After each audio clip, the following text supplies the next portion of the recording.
What's up, guys? It's me Boxing, and today I'm going to be predicting the outcome of Terence Crawford versus Kell Brook, which will be a 12-rounder for the WBO Welterweight World Championship, and this will be Saturday, November 14th, from the MGM Grand Conference Center in Las Vegas, Nevada, broadcasted on ESPN, ESPN Plus, or on the ESPN app.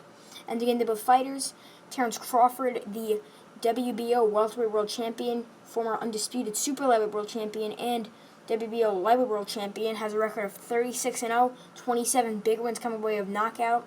He is ranked number 2 by box record, which I agree with. Many people have him ranked number 1 in the welterweight division. I don't. I think Errol Spence is a better fighter, and many do have Terence Crawford pound for pound number 1 in the world.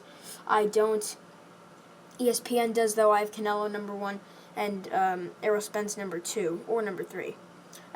I definitely agree that Terence Crawford is a top 5 pound-for-pound fighter, but I don't think he's number 1. But starting out his career, the WBO lightweight title he challenged for against Ricky Burns won via unanimous decision, then defended that title against Yuriorkis Gamboa, Raimundo Beltran, and then moved up in weight to take on Tomas Delorme and won the vacant WBO Super Lightweight World title. Already with just 2 defenses, he moved up in weight, then defended that Super Lightweight title against Thierry Jean, Henry Lundy, then took on Victor Postal and added the WBC Super Lightweight World title to his accolades. Then he beat John Molina Jr., then he beat Felix Diaz, then in an undisputed Super Lightweight World title matchup, he took on Julius Ndongo, who was undefeated at the time, and won via dominant KO in the second round in front of all his fans in Omaha, Nebraska. And the atmosphere there was roaring. He dropped Ndongo twice, dominating him, and Ndongo was a unified world champion who's beat many guys to win those titles. And it was just an excellent win for him, getting a second-round knockout against a unified world champion. And I believe Terence Crawford became the first 4-belt world champion in the last decade in that fight versus Julius Ndongo. But then he moved up in weight after that fight to take on Jeff Horn, and he did win in dominant fashion by KO against the WBO Welterweight World Champion at the time, who just came off a win versus Manny Pacquiao, and he really didn't even need the judges necessary, as he really dominated Jeff Horn in his first welterweight fight. Then he defended that title against Jose Benavidez Jr., winning by KO in the 12th round.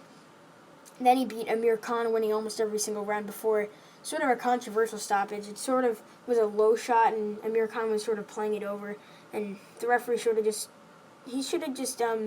maybe deducted the point and had it continue, but since Amir Khan wanted to get a DQ win, he sort of just faked, I guess you could say, how bad the foul was. But moving on, his last fight versus Egidijus Kavaiskis was in December of 2019, and he did win that fight by KO, and I believe the 9th or the 8th round with some dominant uppercut knockdowns that ended the fight.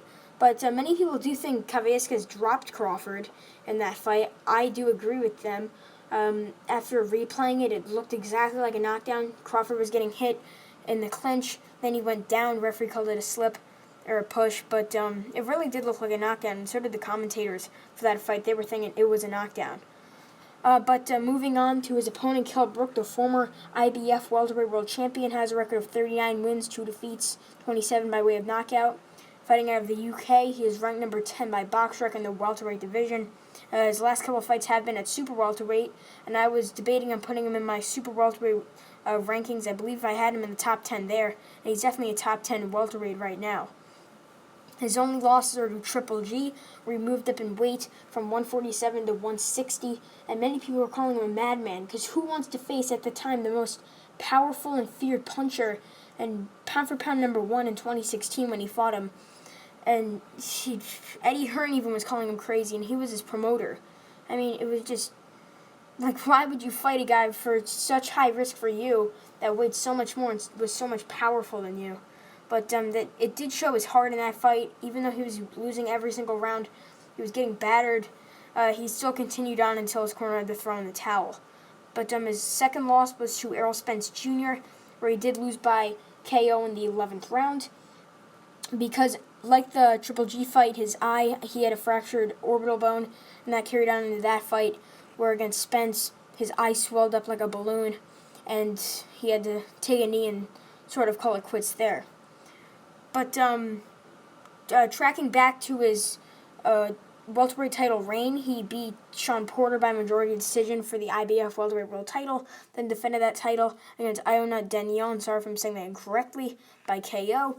Then he beat Frankie Gavin by KO, another title defense, and then he beat Kevin Bizier by KO, which was his third and final title defense before taking on Errol Spence. But at super welterweight, he beat Michael Zarafa by dominant decision. And in his last fight in February of 2020, go check out my videos for that fight. He took on Mark DeLuca and beat him in dominant fashion. I thought that he'd have a little ring rust and look sort of bad in that fight, but he looked powerful, he looked speedy, he had great endurance, and I thought he looked very good. And he dropped DeLuca, I believe, 3 times before stopping him. I believe that it was the 8th round. Correct me if I'm wrong in the comments. But for this fight, I am predicting Terence Crawford to win. But it's very possible that Kell Brook could take this one. I mean, Crawford didn't look too good in his last fight against Kavaiskis, even though he got the KO win. He didn't look too good early on. But Kell Brook is definitely not a slouch. Former world champion, challenged some of the best in the world, has good power, good speed. And this is definitely one of Terence Crawford's toughest fights by far, even at lightweight, super lightweight, welterweight. That's why I have Errol Spence higher than Terence Crawford. It's because if you look at their resumes, Terence Crawford really hasn't beat anybody too stellar. But if he beats Kell Brook, that's a very good win on his resume. Then possibly we might be seeing Errol Spence Jr. versus Terence Crawford. Who knows if that'll ever happen between PBC and Top Rank, because they already did a crossover with Fury and Wilder, so who knows, we could be seeing Crawford versus Spence if he pulls this one off. And it would be a battle of the 2 pound-for-pound top guys. I'm very excited to see what would happen.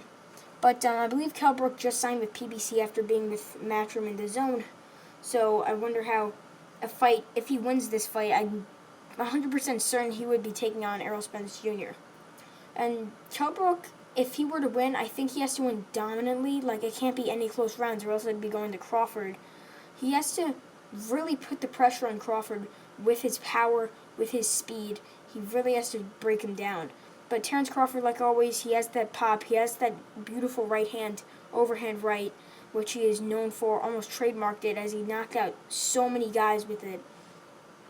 But I don't really think Brook is going to get knocked out in this fight, even though he got KO'd against Triple G and Errol Spence. It's just, unless his eye gives him problems, because in the Spence fight it was heading towards a decision in a very close fight, but his eye was just so swollen he couldn't see. And in that Triple G fight, he fractured his orbital bone. So if his eye gives him problems, it'll probably be a KO for Crawford. But if it really carries out, to the distance, it'll be a decision win for Terence Crawford. So my final prediction is probably Terence Crawford defending his WBO world title against Kell Brook via unanimous decision in a very close fight, actually. I'm seeing 115-113, if not 116-112. And yeah, that's really it. I'm MB Boxing. Thanks for watching, and I'll see you guys later.